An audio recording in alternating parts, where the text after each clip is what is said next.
Okay, so Black Clover has finally revealed the names of the remaining members of the 7 Ryuzen. We also get to see some of Asta's training in action, so if you could use your zenon on that like button, I'd greatly appreciate that. But without further ado, let's get into the video.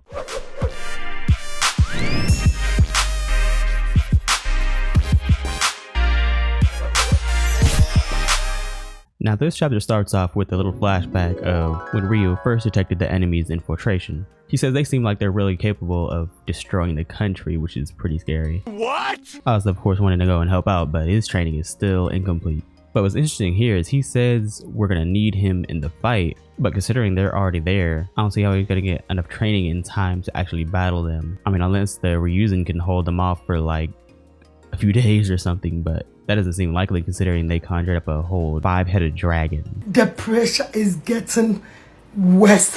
And we jump back to the present and he's here in training with the strongest member of the Ryuzen. And this guy's going crazy. He's breaking the surroundings and everything. Asta's here trying to land a hit, but it's like he's too quick for him. And yeah, he's over here getting demolished. This guy pummels him straight to the wall. And he didn't even use his katana, he just punched him. And here we finally get an introduction to him. His name is Mushuga Takeyuga. And it seems as though he's in a hurry to go and join the fight as well. But he got stuck training Asta. Now what's interesting here is Asta points out that he's no match for him in a zenon exchange. But this other Ryuzen member here, his name is Tenmeyashiki Fujio. He's here amping Asta's durability so that he doesn't get killed, obviously. Pretty interesting yojutsu. So all the damage he takes is reduced and he regenerates faster from any wounds or anything. So with his help, he's able to go toe to toe with Mushuga, even though he's still losing, but he still gets the training in. Today I got time, cuz. But it seems here he's like he got a little clash in, and that seems to pique Mushuga's interest. As he says, I can see why Ryu finds you so interesting, but it seems this clash is in session because he gives him a little lesson here. He says at this rate you'll never master zenon, and it's due to the fact that he's hesitating way too much. And Asta's just shocked at this. He's like, wait, no, I'm not hesitating, or at least he's not thinking of hesitating. But of course Mushuga can see right through it. He's like, nah, yeah, I can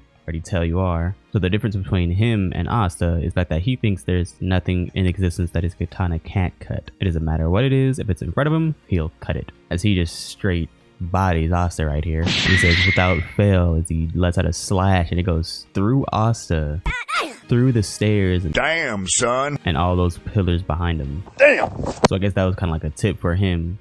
As he says, he's strong because of that belief. And it doesn't really make sense considering, we've been seeing these past few chapters that Asta doesn't really have much confidence in himself as of recently. And I guess that kind of nerfed him due to the fact that while he's strong, there's also a mental game added at the same time. And then he's reminiscing about how he couldn't protect his sister, and then how he lost against Ichika. And then now he's even thinking like, well, I'm doing bad here as well. I can't become the Wizard King at this rate. He thinks if Yuno was in his position back there against Lucius, Yuno would have been successful in protecting Sister Lily. And he's just thinking about how inferior he feels to Yuno because he became a grand magic knight before him. And he just keeps getting these amps and power-ups. I'm stronger, I'm smarter, I'm better, I am better! But Mushuga gives him a little pep talk as he states like, I'm the strongest there is here, so go ahead and use all your power and let it all out, I can take it. And we see here Asta gets a little more focused. But we cut back to the fight here with the 5-headed dragon. And we have the other member of the Ryuzen here, who seems to be a bit timid in this instance. I think she's mostly scared of the fact that the dragons are like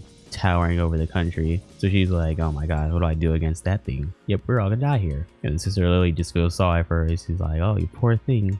I'll make sure to make this painless for you, which is kind of cold coming from Sister Lily. But we get introduced to her name here as Ichika tries to snap some sense into her. She says, cut the crap and draw your sword, Kazukaku. But that was enough for her to get focused as she, without hesitation, just whips out her katana and just slices straight through Sister Lily, giving her a wound and cutting her horn. And she just has like a straight 180 in her personality, which is weird. I mean, to see her full name here, it's Kazukaku Ginajo Morifuyu. And she's just wilding now. She says, I'm gonna spill your blood all over. I wonder if there's like a multi-personality disorder going on over here, or if it's like if she's in the battle, it's just she just switch on this killer instinct. Today I got time, cuz. That's pretty cool though. I kind of like the vibe she has. Kind of reminds me of Killua, the way he just snaps into his assassination instinct. But surprisingly, that shocks Sister Lily as she's just like, well, you're quite the vulgar one here. As we see, she's regenerating the wounds she dealt. But that is the end here. So it seems as though we do get to see a few members of the Ryuzen go up against Sister Lily and her comrades, as well as that 5-headed dragon. So yeah, things are about about to get real messy around here. Alright, so it seems the real battle has finally begun. Well,